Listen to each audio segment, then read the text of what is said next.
Let's cross over to the National Assembly, where the Senate has passed a bill to repeal the Electric Power Sector Reform Act 2005. This bill seeks to consolidate on existing legislations in the electricity industry and provide an ideal institutional framework to guide the post-privatization phase of the industry in Nigeria. The bill passed third reading following the consideration of a report by the Senate's Committee on Power at Plenary. National Assembly correspondent SUSWAN reports on this. Over the years, Nigeria's electricity industry has suffered operational and institutional lapses, which has rubbed off on many other sectors of the economy. The deplorable situation led to the privatization of the power sector in 2013, but this did not solve the problem of erratic power supply that has greatly impacted on economic growth and development.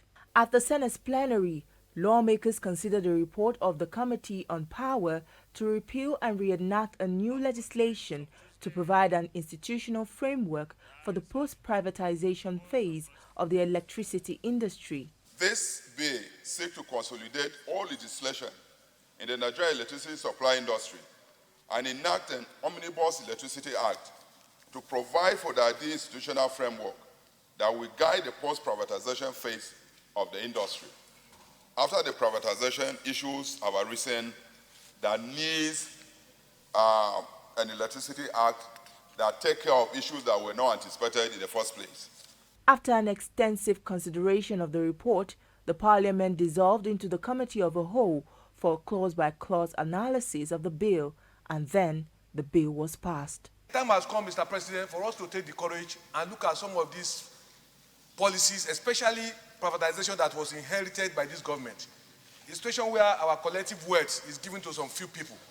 Now, I hold the strong view, Mr. President, that government must be looking at what the common man will benefit. Renewable energy production is encouraged, or whatever it is. Call our attention so that we slow down to see what how the law will encourage whatever we wish. With this bill, states can now generate their own power and would also be able to issue licenses to mini grids. The bill also expands the powers of the Nigerian Electricity Regulatory Commission to also regulate the industry and enable it align with global best practices. If the bill eventually gets Mr. President's assent, it will, among other things, attract investments across the Nigerian electricity supply industry, eliminate barriers to power generation, transmission, and distribution, and also improve the living conditions of Nigerians. TJ Suadeoye, TVC News.